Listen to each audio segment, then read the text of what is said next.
how opened up he is, how neat he is. There's a good critter there leads off this class.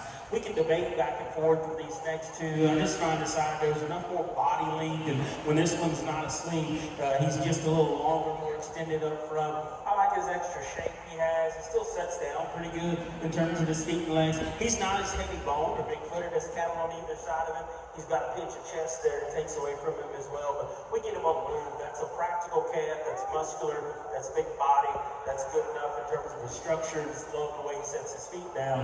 Just can build him a little more exquisite in a place or two. This one from about his mid-rib back, I'm a big fan of. Big square hip, heavy big ball, big legs, the way he goes down with it. It's just from there forward, he hits us just a little quicker, a little shorter, a little more compact all the way through.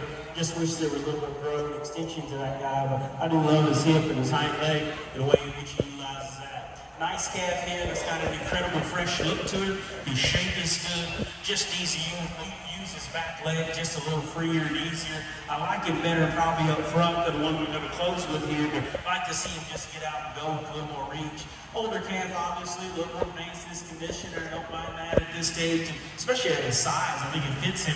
Love his hip and love his boldness there. He just want to be a little outside himself up front, want to clean him up in his hop joint. It's just a little tighter in the way he sets to the surface there off either end. But neat class, neat calf there leads on.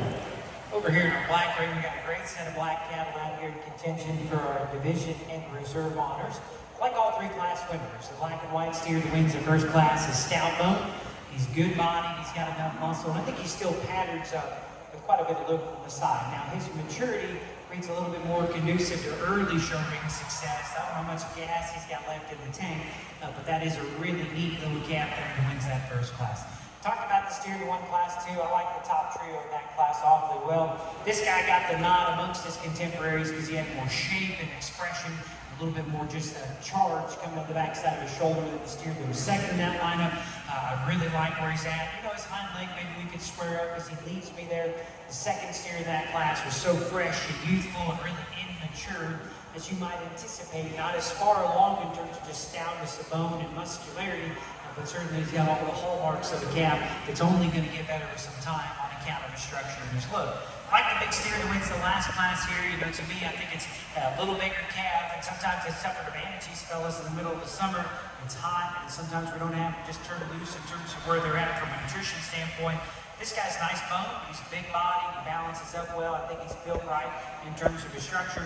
You know, his chest will sink out a little bit. He's not as high tying up front, and I think he's awfully big up high. It just looks like he hadn't quite manned up, but quite as much down low. It's going to come. That steer certainly looks like he's going to be just a whale of a fat steer when he gets there someday. So excellent lineup out here. I like three of them awfully well. I'm going to go ahead and keep the pair of them out of class two together.